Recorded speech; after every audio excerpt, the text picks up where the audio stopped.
What's up, creepers and geekers? Chris, the Atari Creep. How is everyone doing today? So, post CES, of course, I've had my ear to the ground trying to see if anyone who's gotten to hang out with the Atari folks, the Atari VCS, and play with it. I've been able to find one article, talking about anything. But here's something pretty interesting. You know, it's not really a topic people give a shit about when the Atari Creep is the first video suggestion when it comes to topic. But I've been searching Atari CES 2020 in every which way I can. I can't find anything except for this one article here from PC Magazine, which I suppose is it's a mini PC, right? So I guess that would make sense. I'm not really going to go into this. As always with these articles, I point out what I want to speak about. In this case, I'm being very selective. Yes, I'll admit that right away. I am pushing a specific narrative to the forefront, much like the news does. But there's really not much in this article that we don't know. They start off talking about 2020 is going to be a big year for video games with the new PlayStation, the new Xbox, and of course Atari is going to come out with their own little dealio. They talk about the size and the Joy-Cons, how it's about the size, roughly, of a Switch with Joy-Cons on it, laying down flat, and of course, whatever. They talk about the price points here, and the different spaces that you can have within its digital world, size of memory and all that stuff, and how certain packages come with controllers, some don't. More pictures that we've already seen. Here they're going to talk about Linux, and that you can put Windows 10 on it, and apparently it runs really well with Windows 10. But this is one of the sections I wanted to talk about right here. This paragraph right above, supposedly the machine running on Windows 10. And they go on to say, if these prices seem steep for a game console primarily designed to play Atari games, that's because they are. The Atari VCS is pretty hefty on cost considering how light on software it is. And that has been the biggest point of contention as far as it's concerned with me, and I'm sure many other naysayers to the Atari VCS. It's likely most major AAA game releases for the PC, PlayStation 4, Xbox One will pass the Linux-based Atari VCS over due to its lack of power. And the Nintendo Switch has a similar processing power to the Atari VCS, so the potential is there for ports, but developers have generally been much more eager to develop ports for Nintendo's own platform than anything on Linux in the past. Now, of course, I paraphrased that a little bit, but that's the gist of what was said there. They mentioned that this is more in power akin to the Wii U, which is fine. It should still play some pretty decent games.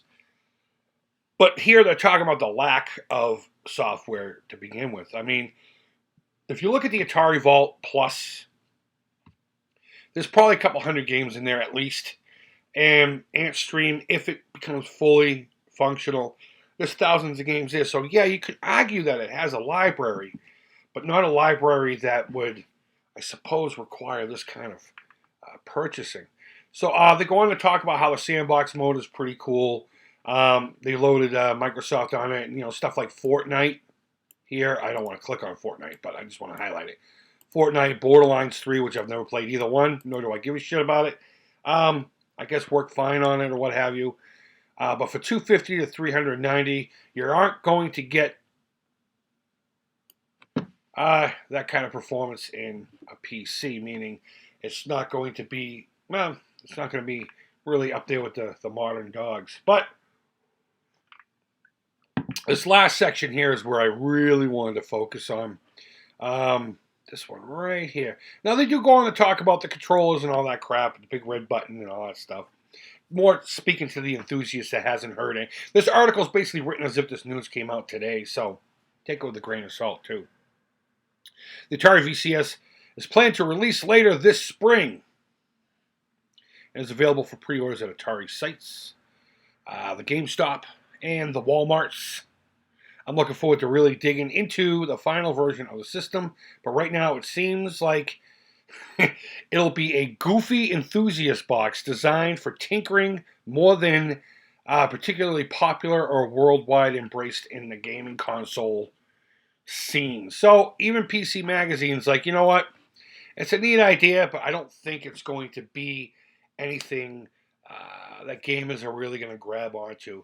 And like everyone's already predicted, it's going to have that initial push of the nostalgia crowd that's already paid for it.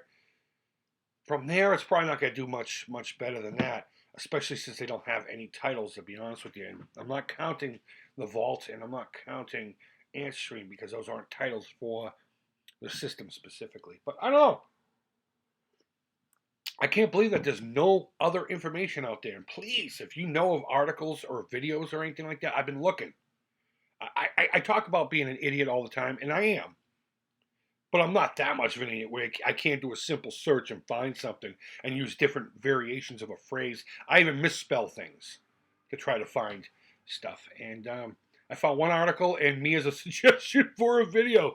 So please leave it down below if you find something else. But I just think it's telling that they're finally showing this thing off.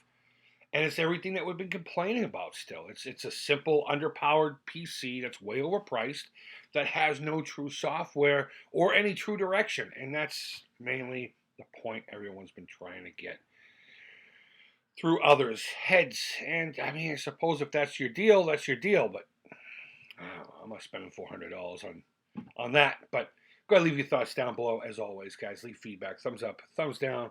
All feedback to the Creep is positive. And honestly, not that I didn't expect this, but it's disappointing. It's disappointing that we don't have more information at this point, especially now that they supposedly showed off their stuff and they're proud of it.